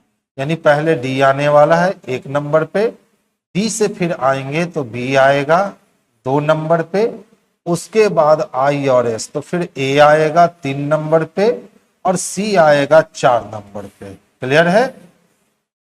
अब क्या कहता है कौन सा शब्द दूसरे स्थान पे आएगा, तो बी आएगा बच्चे दूसरे स्थान पे, क्योंकि हम डिक्शनरी के रिवर्स ऑर्डर में इसको सजा रहे हैं, ना कि डिक्शनरी के क्रम में सजा रहे हैं। तो आंसर हमारा क्या हो जाएगा, तो option number B is the best answer. Next question को देखिएगा, कौन सा अक्षर दी गई वर्णमाला के ठीक बीच वाले अक्षर के बाएं तीसरा है। तो देखिए तो इस वर्णमाला की बात करें, 2 4 2 6 2 8 2 10 2 12 2 14 2 16 2 18 2 20 2 22 2 24 2 26 और एक 27 लेटर है। तो 27 लेटर होने के लिए 13 इधर 13 इधर, 3 3 6 3 9 3 12 और एक 13 लेटर इधर और 13 लेटर इधर। यानी बीच वाला लेटर कौन है, तो टी ठीक बीच वाला लेटर है। अब कहता है कि बीच वाले अक्षर के बाएं तीसरे अक्षर, तो इसके बाएं पहला दूसरा और ये तीसरा अक्षर कौन है, क्यू है। के दाएं छठा अक्षर, तो इसके दाएं पहला दूसरा तीसरा चौथा पांचवा और छठा अक्षर, तो इसके दाएं पहला दूसरा तीसरा चौथा पांचवा छठा अक्षर जी है। यानी क्वेश्चन का आंसर ऑप्शन नंबर बी जो है यही परफेक्ट और सबसे सुटेबल आंसर होगा। तो क्वेश्चन अच्छा था 52 नंबर। अब ध्यान से देखोगे एम को किससे मिलवाना है बाबू, एल से मिलवाना है। एम से एल तक की बात करें तो लेसर और लेसर में एल लेसर होगा एम से, एल लेसर है एम से, सही है। जी से एल की बात करते हैं तो देख लो, जी किसको जानता है, बी को, और बी किसको जानता है, तो एल को। इसका मतलब जी ग्रेटर इक्वल है बी से और बी ग्रेटर है एल से, यानी एल लेसर होगा जी से, एल लेसर है जी से, ये भी बात सत्य है। डी ग्रेटर है एल से। अब देखिए अगर हम डी से जाते हैं बी के पास और फिर बी लेके जाएगा एल के पास, तो डी के पास तो साइन का मुख बंद है, यानी डी को लेसर होना पड़ेगा। यहां कह रहा डी ग्रेटर है, जो कि संभव नहीं है, डी लेसर होगा एल से। अब कहता है एफ लेसर है एम से, तो देखो तो एफ की अगर हम बात करते हैं तो एम से चलते हैं, तो इधर से चलेंगे तो ग्रेटर ग्रेटर, उसके बाद हम बी के पास आए तो ध्यान दीजिएगा यहाँ बी के तरफ मुंह खुला है, यहाँ बी के तरफ मुंह बंद है, यानी एम ग्रेटर है बी से और बी ग्रेटर है डी से, डी इक्वल है एफ से, यानी ये भी बात सही है। तो पूछ क्या रहा था, कौन निष्कर्ष दिए गए कथनों को पढ़े जवाब दे। इसमें हमारा 1 2 और 4 जो है ना वही अनुसरण करता है, जो कि ऑप्शन नंबर डी में स्पष्ट रूप से देखने को मिल रहा है। तो आंसर बाबू हम लोग ऑप्शन नंबर डी को कर लेंगे। ध्यान से समझिएगा, बहुत आसान क्वेश्चन होते हैं। कुछ घास पेड़ है, जितना भी घास है इसका कुछ हिस्सा पेड़ है और कुछ पेड़ शाखा है, ठीक है। कुछ शाखा कुत्ता है, शाखा का कुछ हिस्सा क्या है, कुत्ता है। अब देखिए कुछ घास शाखा है, घास का कुछ हिस्सा शाखा नहीं दिख रहा है, गलत है। कुछ पेड़ कुत्ता है, पेड़ का कुछ हिस्सा कुत्ता नहीं दिख रहा है, गलत है। कुछ घास कुत्ता है, घास का कुछ हिस्सा कुत्ता नहीं दिख रहा है, गलत है। कुछ शाखाएं घास है, देखिए शाखा का कुछ हिस्सा घास नहीं दिख रहा है, गलत है। यानी कोई भी अनुसरण नहीं करता, और ऐसी व्यवस्था हमें सी में देखने को मिलती है। तो आंसर बाबू हम लोग सी को करेंगे, यही बेस्ट और सबसे सुटेबल आंसर है। कहता है सर हमने आपको दो समुच्चय दिए हैं, इसके जैसा कौन रिएक्ट करता है। तो देखिए, तो अगर हम 11 को 13 से मल्टीप्लाई करवाए तो 13 दहिया 130 और प्लस 13 143 मिल जाएगा। इसी तरह अगर हम 17 को 11 से मल्टीप्लाई करवाते हैं तो 187 भी मिल जाएगा। यानी पहले दो अंक का गुणनफल कौन है, तो तीसरा। 4 तिहाई 12 खत्म, 3 चको 12। ऑप्शन नंबर सी को आंसर कर लीजिए, इससे ज्यादा सोचने की जरूरत हमें एक्चुअल में नहीं है, तो आंसर सी को कर लेंगे। देखिए कहता है कि सर प्लस तथा इंटू और 5 और 4 का स्थान बदल दीजिए, तो दोनों में से कौन सा समीकरण जो है वो सही होगा। प्लस के जगह पे इंटू लगा लेना है और इंटू के जगह पे प्लस कर लेना है। 5 के जगह पे 4 को रखेंगे और 4 के जगह पे 5 को रखेंगे। तो अब देखते हैं इस समीकरण को सॉल्व करके। अगर इस समीकरण को सॉल्व करेंगे तो ध्यान से देखो, पहले तो ये कटेगा तो 7 बच जाएगा। 5 6 कितने हो गए, 30, 30 4 34, 34 में से 7 निकालेंगे तो 34 में से अगर हम 7 निकालेंगे तो 27 बचेगा। 27 सिर्फ सी में दिख रहा है, दूसरे का वैल्यू देने का जरूरत ही नहीं है, इसी से पता चल गया सर 27 आ रहा है, तो यही आंसर कर लेंगे। कहता है अंग्रेजी शब्दकोश में जैसे आते हैं ना आपको वैसे सजा देना है। तो पहले जो कॉमन है ना पहले उसको हटाइए। देखिए FUS सब में कॉमन है, इसमें FUN है, तो FUS वाला सिस्टम बाद में आएगा, पहले FUN वाला आएगा। तो पहले FUN वाले की बात कर लीजिए, तो FUN सब में कॉमन है, ठीक है। तो देखिए पहले D आएगा यानी 6 नंबर, उसके बाद E आएगा यानी 2 नंबर, उसके बाद 4 नंबर।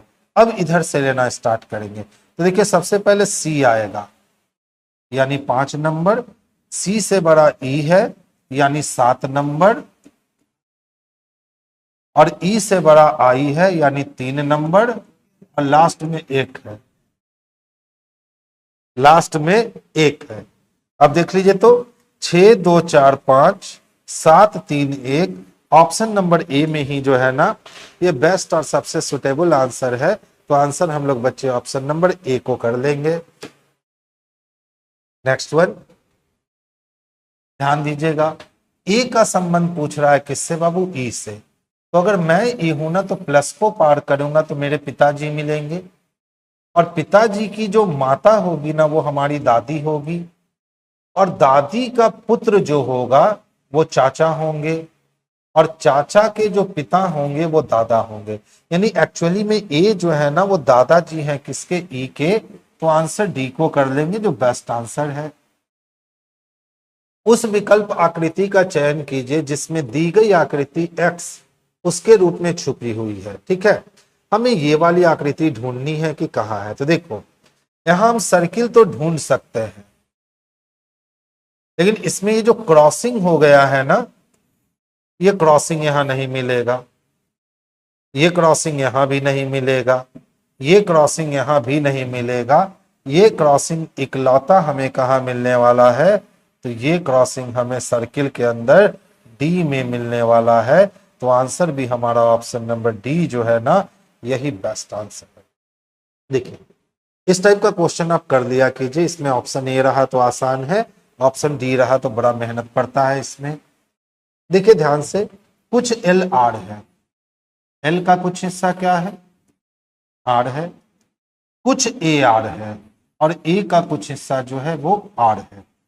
अब कहता है सभी ए एल है, सभी ए एल नहीं दिख रहे हैं, गलत हो गया, सभी आर एल है, तो सभी आर भी एल नहीं दिख रहा है, गलत हो गया। तो ना तो एक अनुसरण करता है और ना तो दो अनुसरण करता है, यानी बच्चे ऑप्शन नंबर डी जो है ना इसी को आंसर लगाएंगे। ध्यान दीजिएगा,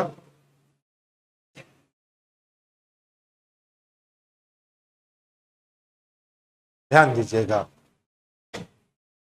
सबसे पहले अगर हम देखें ना तो ये वाली एरो तो तय है ना कि ये वाली एरो हमको इस साइड से दिखने वाली है, जो कि एक्चुअल में सब में दिख रहा है। तो बस अंतर देखो कि कहां पे डिफरेंस है, हम सिर्फ उसी अंतर को पकड़ेंगे। तो देखिए इसमें डिफरेंस है, ये वाले फिगर में डिफरेंस है ना। तो देखिए ये वाली जो फिगर है, ये फिगर ऐसे आएगी और ये नीचे ही डार्क रहेगा, इसमें ऊपर डार्क है, बाकी सब में नीचे डार्क है। अच्छा ये वाली फिगर देखो तो यहां ट्रायंगल बिल्कुल इस तरह से रिएक्ट करने वाला है, तो इस तरह से रिएक्शन इसमें नहीं है। ठीक है, अभी दो फिगर बच गए। अब इस दो फिगर में हम अंतर देखें तो अंतर कहां पे दिखता है। अच्छा देख लो, अंतर इस वाले फिगर में दिखता है। ये वाला फिगर, डार्क वाला फिगर जो है ना बच्चे, ये डार्क वाला फिगर हमारा इधर बन जाने वाला है, ये इस तरह से इधर रिएक्ट करने वाला है। ठीक है, इसमें देखो बिल्कुल नहीं रिएक्ट कर रहा है, तो ऑप्शन बी हो गया। थोड़ा सा समय दे के बनाने वाला क्वेश्चन था, क्योंकि सावधानी हटती और दुर्घटना घट जाती। एक ही पासे को 3 बार दर्शाया है, कहता है संख्या 3 के विपरीत फलक पे क्या होगा। तो देखिए 3 को जानने वाला 5 और 4 है, 5 4 नहीं है। यहां 3 को जानने वाला 4 और 6 है, तो 4 6 यहां है। तो इन दोनों को कंपेयर करने पे पता चला कि 4 6 कॉमन है और 3 का अपोजिट 1 निकल जाएगा। तो 3 का अपोजिट बच्चे हम लोग ऑप्शन नंबर 1 को लगाएंगे। 1 किस में है, तो बी में है, तो आंसर हमारा बी चला जाएगा। अच्छा ध्यान दीजिएगा, GHOST होस्ट को क्या लिखता है, ONGCB। 7 में से 5 गया 2, 8 में से 5 गया 3, 15 में से 8 गया 7, 14 में से नहीं, मामला गड़बड़ हो गया। G का T -5, H का S -5, O का L, बिल्कुल। देखिए G का अपोजिट क्या है, T, H का अपोजिट S, O का अपोजिट L, S का अपोजिट H और T का अपोजिट G। अब -5 कीजिए, अब सब में -5 कीजिए। तो ध्यान से देखिए, 20 में से 5 गए 15, 19 में से 5 गए 14, 12 में से 5 गए 7, 8 में से 5 गया 3 और 7 में से 5 गया 2। यानी उल्टा करके आपको -5 करना है। किसके लिए चाहिए, रूल्स के लिए चाहिए। R का अपोजिट I, U का F, L का O, E का V और S का H। अब कितने माइनस करने हैं, तो सब में बस -5 कर देने हैं, सब में बस -5 कर देने। ठीक है, देखो 9 में से 5 गया, 4 बचा यानी डी के लिए। 6 में से 5 गया, 1 बचा ए के लिए। 15 में से 5 गए, 10 बच गए। 22 में से 5 गया तो 17 बच गए और 8 में से 5 गया तो 3 बच गए। डी से शुरू, सी पे खत्म, एक ही ऑप्शन हो रहा है। ऑप्शन नंबर ए जो है ना, यही इसके लिए परफेक्ट और सबसे सुटेबल आंसर है। ध्यान दीजिएगा, एरो को पकड़िए। पहले एरो पश्चिम में था, फिर एरो दक्षिण में गया, फिर एरो पूरब में गया, तो अब तय है कि एरो उत्तर में जाएगा। ये दोनों ऑप्शन कैंसिल हो गया। अब ध्यान से देखिए, पहले नॉर्थ ईस्ट कोने पे ए था, नॉर्थ वेस्ट कोने पे बी आया, साउथ वेस्ट कोने पे सी आया, तो अब साउथ ईस्ट कोने पे डी आएगा, जो कि डी में नहीं है, बी में है, तो बी आंसर हो गए। देखो जैसे जैसे पेपर को फोल्ड किया है, खोल दो, तो ये वाली एरो जो दिख रही है ना, ये एरो यहां दिखेगी। अब ये ट्रायंगल जो यहां दिख रहा है, ये ट्रायंगल अपोजिट होकर यहां दिखेगा। ये एरो जो इधर दिख रहे हैं, ये एरो इधर दिखेगा। अब इसका जस्ट अपोजिट फिगर बनेगा, एकदम जस्ट अपोजिट फिगर इस तरह से तैयार होगा। आपको बस ढूंढ लेना है कि किस वाले फिगर में ये व्यवस्था दिख रही है। तो ध्यान से देखिए, ये तो दिखेगा नहीं, दोनों एरो उसी साइड है। इसमें भी दोनों एरो उसी साइड है। इसमें एरो आमने सामने है, अपोजिट अपोजिट है। यही आंसर होगा। ठीक है, नेक्स्ट क्वेश्चन। 4 अक्षर समूह दिए गए जिसमें से 3 किसी तरह से समान है। देखिए तो 4 + 1 5, 5 + 2 7, +1 +2। देखिए 9 + 2 11 और 11 + 2 13, 15 2 17, 17 2 19। बस आंसर एक को लगा लीजिए क्योंकि सब में 2-2 हो का गैप है, इसमें 2 और 1 का गैप है।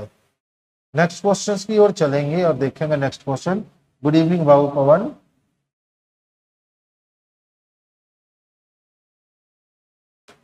कहता है कि सर 2 चिन्हों को बदलना है, माइनस और इंटू को, और 4 वो ऑप्शन है।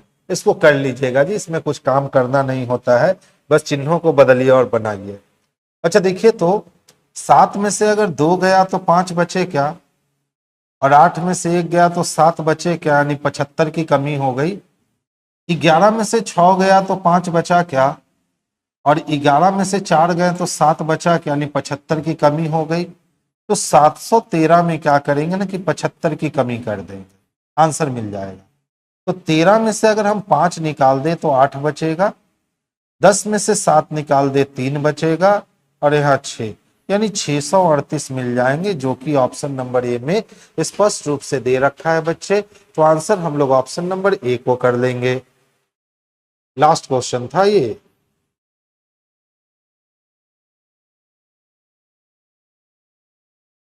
तो आज की सभा हमारी यही बर्खास्त होती है।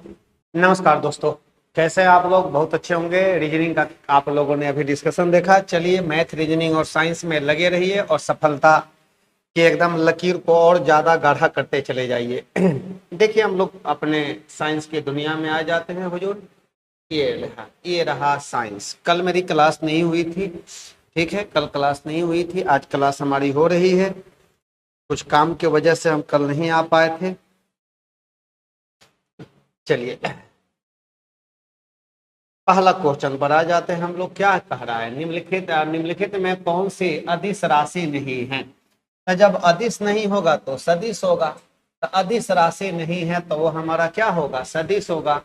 ये बताइएगा, सदिश का मतलब जिसे व्यक्त करने के लिए परिमाण और दिशा दोनों की आवश्यकता होती है, और अदिश का मतलब कि जिसे व्यक्त करने के लिए सिर्फ परिमाण की आवश्यकता होती है। तो निम्नलिखित में कौन सी अदिश राशि नहीं है? तो बल हमारा वेक्टर में आता है। ये हमारा क्या हो गया? तो ये हमारा वेक्टर होती है, वेक्टर राशि में होती है। ये फोर्स हमारा वेक्टर है। अब बाकी सब का सब स्केलर है। बताए हैं आप लोगों को, क्लास में आप लोगों को बताए हैं ये।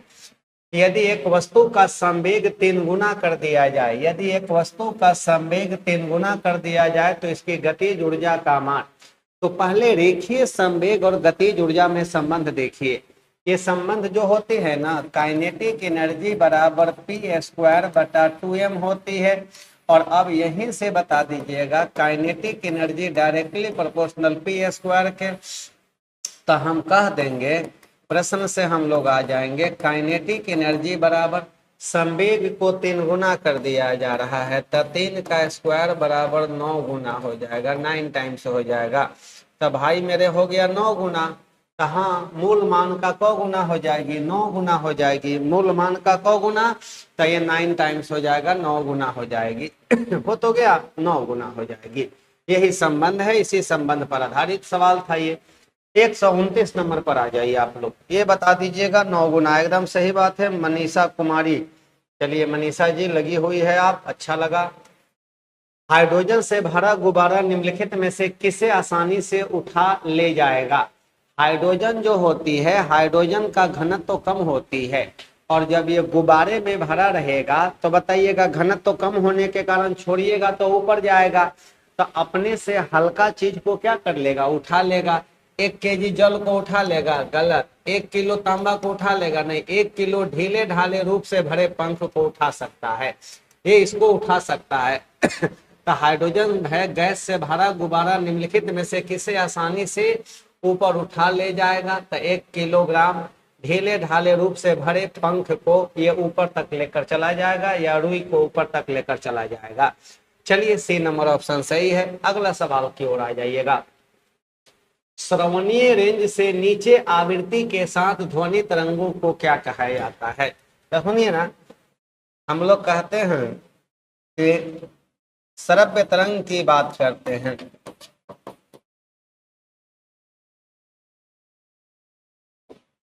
ऑडिबल वेव की बात करते हैं, ऑडिबल वेव जिसको कहते हैं, श्रव्य तरंग कहते हैं। तो बताइएगा, श्रव्य तरंग की बात करते हैं, ऑडिबल वेव की बात करते हैं, तो इसका रेंज कितनी होती है? 20 हर्ट्ज से लेकर 20,000 हर्ट्ज के बीच। तो बताइएगा, इससे कम वाले को, 20 हर्ट्ज से कम वाले को कहा जाता है क्या? तो वही कह रहा है कि श्रव्य रेंज से नीचे, तो कहिएगा 20 हर्ट्ज से कम वाले को कहा जाता है। यही पूछ रहा है हमसे, से कम बराबर कहिएगा अवश्रव्य तरंग होती है, अवश्रव्य तरंग होती है। इंग्लिश में कहते हैं इंफ्रासोनिक वेव, इंफ्रासोनिक वेव के नाम से जानते हैं, इंफ्रासोनिक वेव कहा जाता है। तो हो तो गया हुजूर, इंफ्रासोनिक वेव कहा जाता है।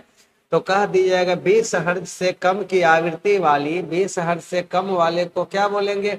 अवश्रव्य तरंग कहा जाता है। और 20 किलो हर्ट्ज से ज्यादा वाले को पराश्रव्य तरंग कहते हैं, ठीक ना।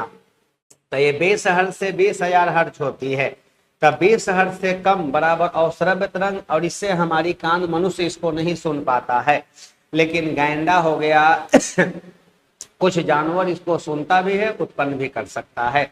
ये बताएंगे तो इसके बारे में डिटेल्स बताएंगे। कौन हो जाएगा? इंफ्रासोनिक वेव हो जाएगा, डी नंबर। अल्ट्रासोनिक का मतलब होती है 20,000 हर्ट्ज से अधिक, 20,000 हर्ट्ज से क्या बोलिएगा? अधिक को कह दीजिएगा अधिक, 20,000 हर्ट्ज से अधिक की आवृत्ति वाली अल्ट्रासोनिक वेव कहा जाता है, अल्ट्रासोनिक वेव कहते हैं। अल्ट्रासाउंड तो कहिएगा वही होती है। सुपरसोनिक का मतलब होता है कि यदि किसी वस्तु की चाल हवा में ध्वनि की चाल से ज्यादा हो जाए तो वस्तु के उस प्रकार की चाल को सुपरसोनिक स्पीड का नाम दिया जाता है। चलिए, हो तो गया हमारा। कौन नंबर होगा? इंफ्रासोनिक हो जाएगा, ये रहा डी नंबर। अगले सवाल पर आ जाइएगा, इस सवाल को पढ़ लीजिए और बता दीजिएगा क्या कह रहा है सवाल। कह रहा है कि जब प्रकाश एक माध्यम से दूसरे माध्यम में, वन मीडियम से अदर मीडियम में आपका तिरछी प्रवेश करती है तो प्रकाश के संचरण की दिशा दूसरे माध्यम में बदल जाती है। इस प्रभाव को क्या कहा जाता है? इसी को तो प्रकाश का अपवर्तन कहा जाता है, कि जब प्रकाश एक माध्यम से दूसरे माध्यम में जाती है तो उसकी दिशा में परिवर्तन ही प्रकाश का अपवर्तन कहलाती है।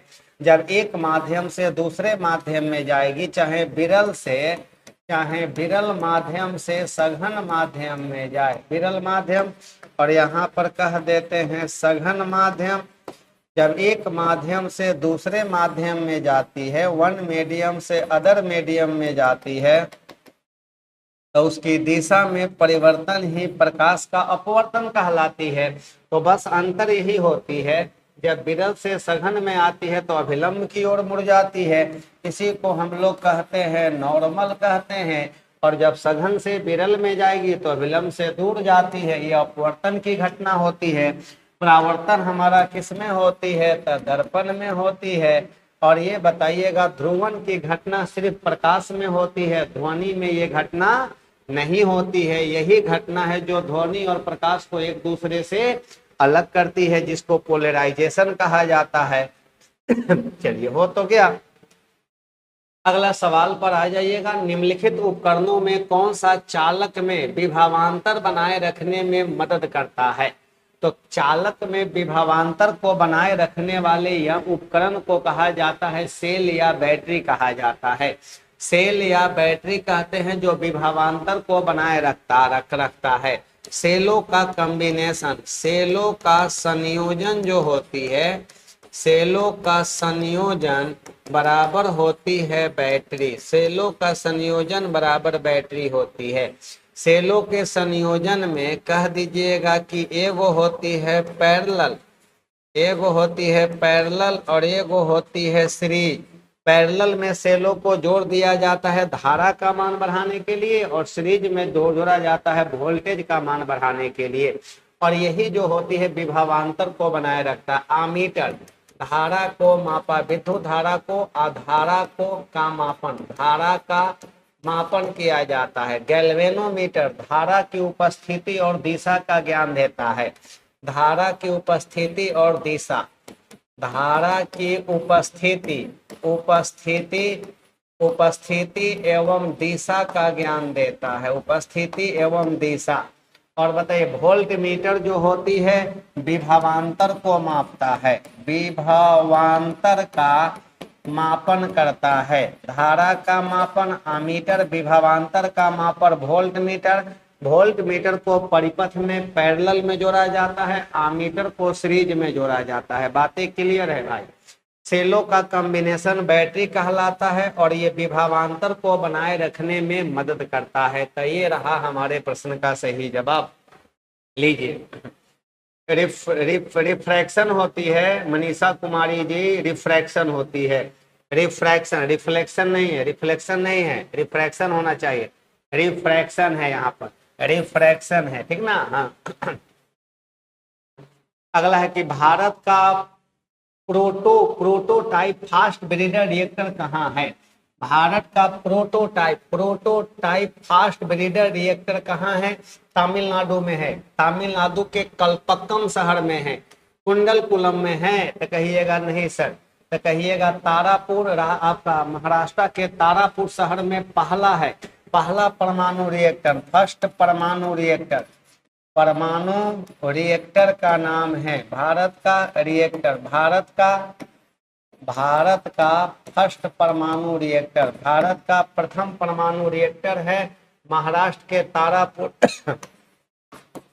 भारत का फर्स्ट परमाणु रिएक्टर है महाराष्ट्र के तारापुर शहर में है। और ये भारत का प्रोटोटाइप फास्ट ब्रीडर रिएक्टर कहाँ पर है। तो आप क्या बोलेंगे, तो कहिएगा हाँ सर ये तो हमारा कहाँ पर है, तो ये कह देना है कि सर ये जो हमारा है कल्पक्कम में है, कल्पक्कम में हो गया। याद रखिएगा इस चीज को। नाभिक की खोज किसने किया था, तो नाभिक की खोज जो था ना आपका रदरफोर्ड ने अल्फा कण प्रकीर्णन द्वारा खोज किए थे। नाभिक की खोज रदरफोर्ड ने अल्फा कण प्रकीर्णन प्रयोग द्वारा किया था। अल्फा कण प्रकीर्णन प्रयोग द्वारा किया था। तो ये बता दीजिएगा, नाभिक की खोज रदरफोर्ड ने अल्फा कण प्रकीर्णन प्रयोग द्वारा किया था, अल्फा कण प्रकीर्णन प्रयोग द्वारा किया था। चलिए तो हो तो गया सरकार यहाँ पर ये। चलिए आगे बढ़ जाते हैं। तो कौन किया था, हेनरी रदरफोर्ड ने किया था। जे थॉमसन नहीं सर, बोर साहब, जेम्स चैडविक साहब, नो नो नो नो। चलिए अगला सवाल है कि किसी पदार्थ के उच्च सांद्रता वाले क्षेत्र से, हाई कंसंट्रेशन वाले क्षेत्र से निम्न सांद्रता वाले क्षेत्र में जाने को क्या बोलते हैं, ऊर्ध्वपातन कहते हैं। नहीं, ऊर्ध्वपातन का मतलब होती है कहिएगा ठोस का सीधे गैस में बदलना, कहिएगा ठोस का गैस में बदलना, ठोस का सीधे गैस में बिना द्रव अवस्था, ठोस का सीधे गैस में रूपांतरण होती है ये, गैस में रूपांतरण। संघनन का मतलब होती है, कहिएगा संघनन में कहिएगा गैस का द्रव में बदलना, गैस का द्रव में बदलना संघनन होती है, कंडेंसेशन होती है। और ये बताइए वाष्पीकरण का मतलब होता है कि आपका कह देंगे कि द्रव का गैस में बदलना, द्रव का गैस में या वाष्प में बदलना, वाष्प में बदलना या गैस में बदलना, इसी को कहा जाता है क्या, इवेपोरेशन। और ये हमारा होता है विसरण को बतलाता है। बाकी सब प्रोसेस हमने लिख दिया कि कौन कौन सा क्या होती है, ठीक ना। हाँ लीजिए, ये तो स्पष्ट रूप से झलक रहा था कि यही आंसर होगा। कौन सा धातु ऑक्साइड एक उभयधर्मी एम्फोटेरिक ऑक्साइड है, तो एम्फोटेरिक ऑक्साइड की बात किया जा रहा है। तो एम्फोटेरिक ऑक्साइड में कौन आता है, Al2O3 आता है, ZNO आता है इत्यादि। तो ये एम्फोटेरिक होती है, अम्लीय और क्षारीय दोनों गुण शो करता है। अम्लीय गुण भी शो करेगा, क्षारीय भी गुण शो करेगा, अम्ल और क्षार दोनों से क्रिया करता है। तो हमारा Zn है, एल्युमिनियम तो है, तो लीजिए aluminium oxide, alumina, zinc oxide, फिलोस्फर सोल, ये दोनों अम्लीय और क्षारीय गुण को शो करता है। लीजिए अगले सवाल की ओर आ जाते हैं। अगला सवाल बता दीजिएगा। कह रहा है कि मानव शरीर में मौजूद निम्नलिखित कोशिकाओं में से किसमें माइटोकॉन्ड्रिया नहीं पाई जाती है। लो भाई आ गया ना। तो माइटोकॉन्ड्रिया यकृत कोशिका में, लीवर सेल, हेपेटिक सेल में पाई जाती है। ये हमारा श्वेत रक्त कोशिका व्हाइट ब्लड सेल्स मतलब कि WBC में भी पाई जाती है।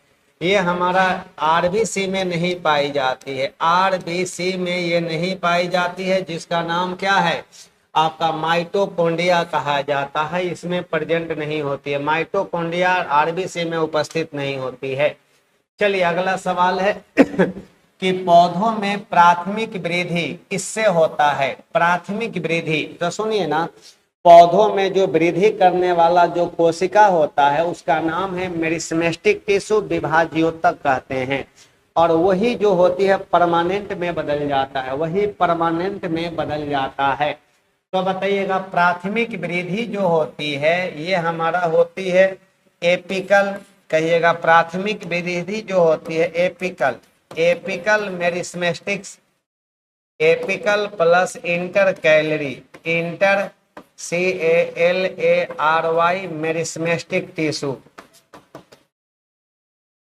मेरिस्टेमेटिक टिश्यू से होती है। और ये जो होती है पौधों के शीर्ष, आपका पौधों के शीर्ष पर और जड़ों के शीर्ष पर, तना के शीर्ष पर और जड़ के शीर्ष पर, तब ना वृद्धि होता है। और इंटर कैलरी मेरिस्टेमेटिक टिश्यू। तो ये बताइएगा ऐसा कोई ऑप्शन है तो कहिएगा वर्टिकल, वर्टिकल, लैटरल, लैटरल, अपर मेरिस्टेमेटिक टिश्यू, वही एपिकल होती है, एपिकल। तो इसी को कह दीजिएगा एपिकल, कह दीजिएगा एपिकल मेरिस्टेमेटिक टिश्यू, MT। और एगो होती है एपिकल मेरिस्टेमेटिक, अपर मेरिस्टेमेटिक। अरे गजब है, एपिकल तो दिया हुआ है यहाँ पर, तो ये एपिकल मेरिस्टेमेटिक्स, और यहाँ पर दिया हुआ है इंटर कैलरी, तो अपर मेरिस्टेमेटिक्स। सर ये गजब हाल है, लैटरल हो गया तो नहीं सर, यहाँ पर इंटर कैलरी कर दीजिएगा, इंटर कैलरी कर दीजिए, हटाइए इसको, मिटा दीजिए इसको, इंटर कैलरी कर दीजिएगा। इंटर अंतर्वेशी जिसको कहा जाता है, इंटर कैलरी अधिक कह रहा है। लो भैया अंतर्वेशी, इंटर कैलरी, इसको हटाइए, इसको इंग्लिश में लिख दे रहे हैं नीचे में inter calorie, inter CALARY, inter calorie meristematic tissue. तो ये हमारा C और D दोनों तब सही होगा, तब यहाँ पर ये हमारा सही होगा। Meristematic inter calorie. तो ये बताइए पौधों में प्राथमिक वृद्धि एपिकल मेरिस्टेमेटिक और इंटर कैलरी मेरिस्टेमेटिक टिश्यू से होती है, एपिकल और इंटर कैलरी मेरिस्टेमेटिक टिश्यू से होती है। ठीक है, बातें समझ गए होंगे आप।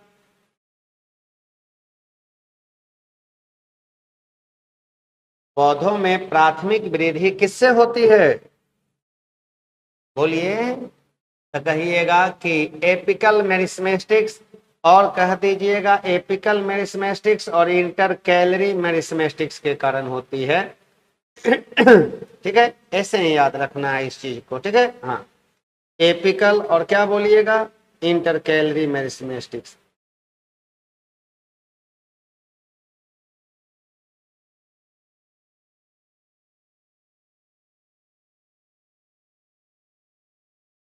चलिए बातें समझ गए होंगे आप लोग। इंटर कैलरी लिखिएगा, उसको हटा दीजिएगा, inter calorie, inter calorie, inter CALARY, inter calorie हो गया। लीजिए अगले सवाल पर आ जाते हैं। मानव के शरीर की कौन सी धमनी ऑक्सीजन रहित, ऑक्सीजन रहित रक्त को ले जाती है, ऑक्सीजन रहित। सुनिए एक होता है धमनी, एक होती है धमनी। धमनी का मतलब आर्टरी होती है। तो ये बताइएगा शुद्ध रक्त का वहन करता है, शुद्ध रक्त। और इसी का होती है वो पल्मोनरी, पल्मोनरी आर्टरी।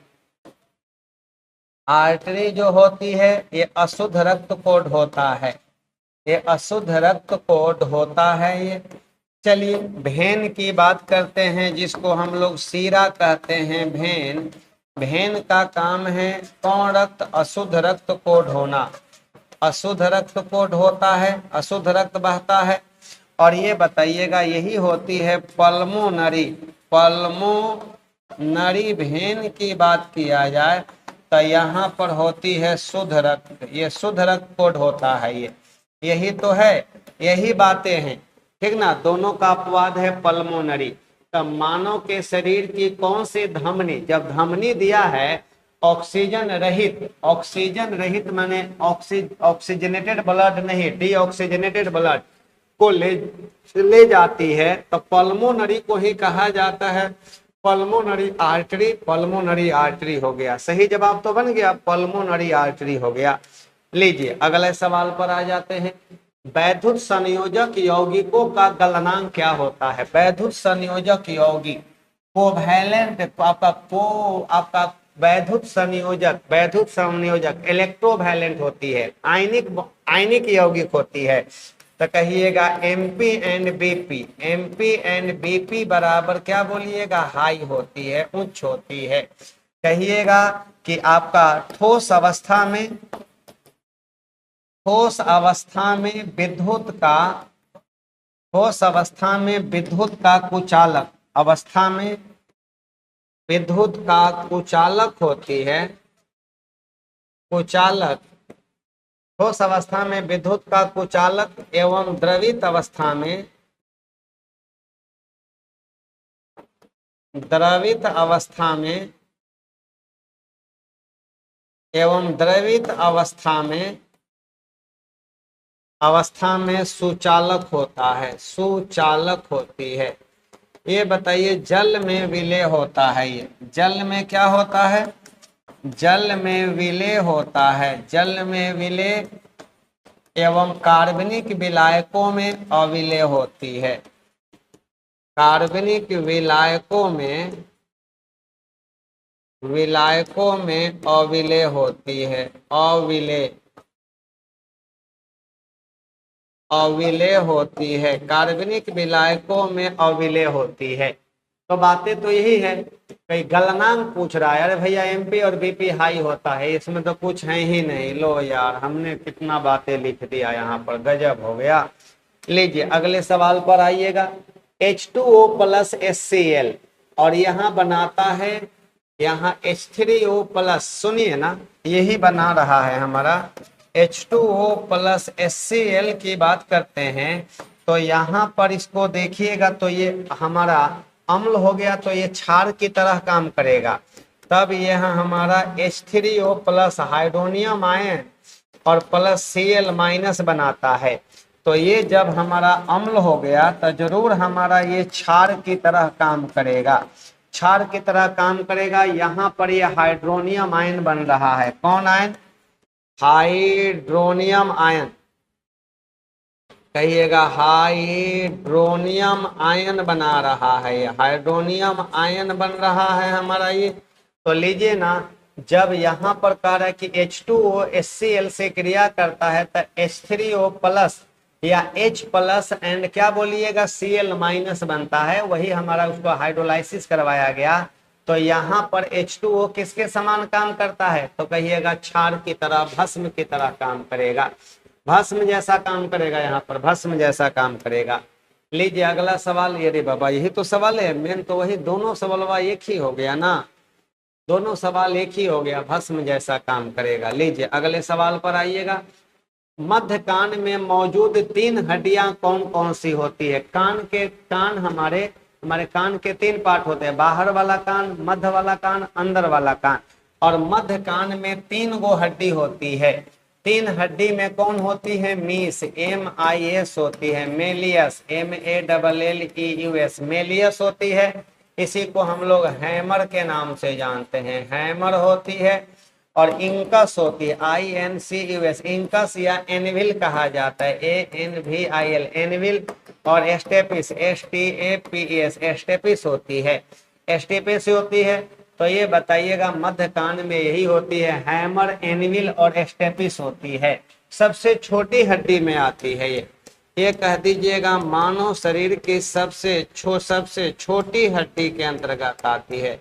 छोटी हड्डी होती है, सबसे छोटी हड्डी में आती है। नाम क्या है? स्टेपिस नाम है इसका, स्टेपिस कहा जाता है। लीजिए अगला सवाल पर आ जाइएगा। नीचे दिए गए विकल्प में से अस्थि और मानव शरीर के संबंधित भागों के गलत युग्म का चयन करें। जबड़ा, गलत युग्म का चयन करें। मैग्जिला, हाँ सर, मैग्जिला जो होती है जबड़े की हड्डी होती है, सही बात है ये। और यहाँ पर है कि जानुका बोन फुट में होती है, जानुका बोन फुट में होती है। जानुका बोन जिसको कहते हैं पटेला, पटेला कहा जाता है, या नी कैप भी कहा जाता है, नी कैप के नाम से भी जानते हैं, पाँव में होती है। मैनिफोल्ड गर्दन में, गलत है ये, मैनिफोल्ड क्या है? कुछ नहीं है यहाँ पर।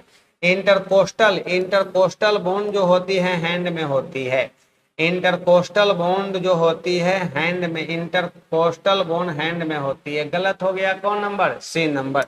144 का सी नंबर आ गया। और अब अगले का जवाब दे दीजिए आप लोग, अब अगले का जवाब दे दीजिए तो फटाफट आप लोग, अब आप लोग अगले का जवाब दे दीजिए। हुजूर यहाँ पर क्या होने वाली है आपकी?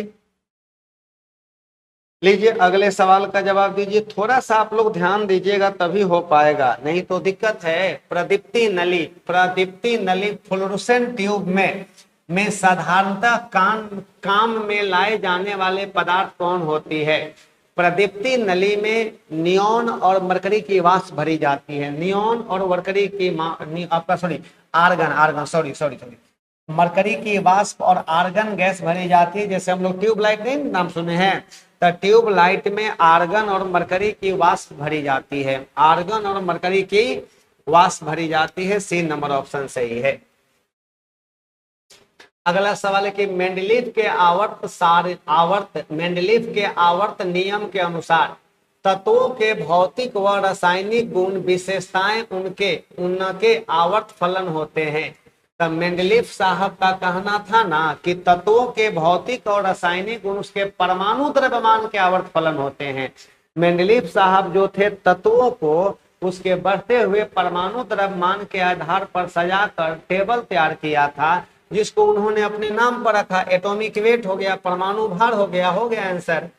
और आधुनिक आवर्त सारणी में तत्वों के भौतिक तथा रासायनिक गुण उसके परमाणु संख्या के या प्रोटॉन की संख्या, वही प्रोटॉन की संख्या परमाणु संख्या होती है, कि आपका आवर्त फलन होते हैं। चलिए साल्ट पीटर क्या कहलाती है? सिल्वर नाइट्रेट को साल्ट पीटर कहते हैं, AgNO3 को कहते हैं लूनर कॉस्टिक, इसका नाम है लूनर कॉस्टिक के नाम से जाना जाता है। पोटेशियम नाइट्रेट को कहा जाता है आपका क्यूप्रिक क्लोराइड, क्यूप्रिक क्लोराइड को क्या कहेंगे हम लोग? क्यूप्रिक इक है ना, क्यूप्रिक का कहिएगा CuCl2 कह देते हैं, क्यूप्रिक क्लोराइड को कहा जाता है CuCl2। क्यूप्रिक क्लोराइड हो गया। सोडियम क्लोराइड का सूत्र हो गया NaCl। लूनर कॉस्टिक कहेगा तो लूनर कॉस्टिक किसको कहते हैं? सिल्वर नाइट्रेट को लूनर कॉस्टिक कहते हैं। इसी का ना उपयोग किया जाता है मतदान के समय, मतदाताओं के अंगुली पर जो स्याही लगाई जाती है, इसी का उपयोग किया जाता है। मतदाता स्याही बनाने में उपयोग, मतदाता स्याही बनाने में उपयोग की जाती है, उपयोग की जाती है। मतदाता स्याही बनाने में उपयोग की जाती है। नाम क्या है इसका? कहिएगा आपका सिल्वर नाइट्रेट कहा गया है, उसको सिल्वर नाइट्रेट कहते हैं।